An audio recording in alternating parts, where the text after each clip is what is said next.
The time is 11:11, and I am witnessing what I don't know. It might be a migraine, it might not be.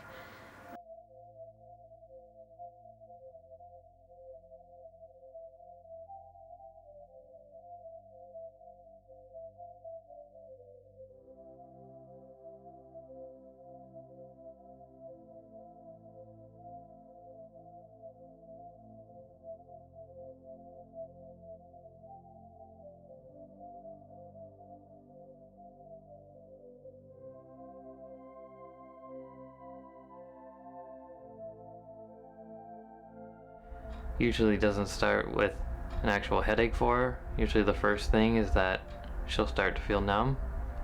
So one of the things she'll do is sometimes she'll feel like she's going numb, so she'll try snapping her fingers. Then that's when her tongue will go numb, so that's basically one of the first things that happens. So she'll be feeling numb, and she usually doesn't want to be touched, especially on the numb side. So that's another thing that makes her migraines, can make anyone trying to help her feel helpless, because they can't even, pat her on the back or try and reassure her. I remember we were driving home from the cottage, and Megan was just at around 8 at the time, and she said that she saw flashing lights, and I looked around and I couldn't see any lights. I thought perhaps there was a siren or something that she had seen, but there was no sign of any spinning lights or sirens, and it was a grave concern to us because we didn't know what was happening. So immediately, as soon as we arrived back in Oshawa, we took her up to the Lake Ridge Oshawa Hospital at the time to see a doctor on call and to see what was happening with our daughter. Yeah, I find it very scary in terms of the symptoms and how they progress. The loss of vision, the numbness are scary symptoms, because they're also symptoms of other issues that are very dangerous in terms of health issues. That dealing with the medical profession is a very frustrating process. We dealt with a number of local physicians in terms of the migraines, and weren't really making too much progress. We'd heard about some specialists in Toronto. The waiting time to get in to see some of these people was bizarre. In one particular case, they weren't even taking new patients. But in one particular case, a medication was recommended.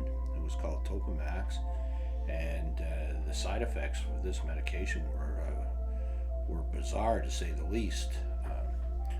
And I took the medication for about 2 months, and everything was going fine.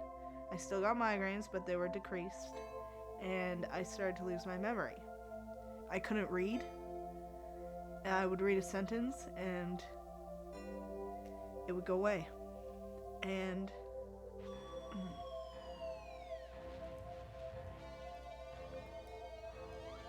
I had a lot of professors go after me for the way I was writing papers, being like, well, this is crap, like, what are you doing? This isn't the way you write papers, and all this sort of stuff. And I didn't know what was going on. And when I called the hospital saying, I'm depressed, I'm not able to concentrate, I'm losing my memory, I'm not remembering the simplest of things, I was told that it was just me, that this was the way that I was, that it wasn't indeed this miracle drug that they had told me about. And I had to fight tooth and nail to make them understand that it wasn't me, that it was a drug.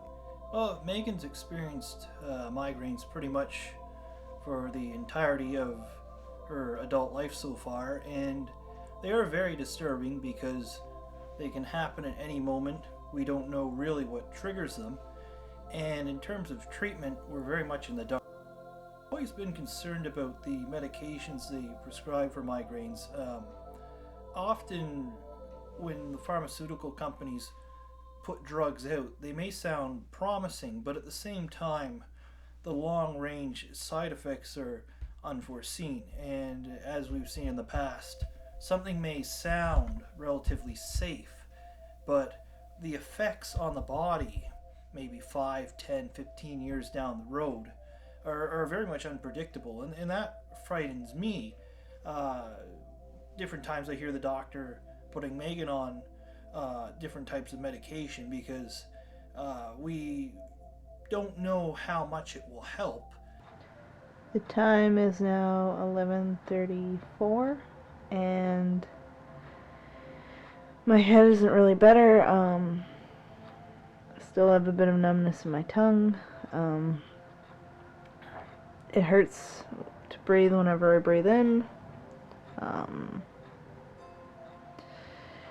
It hurts my head.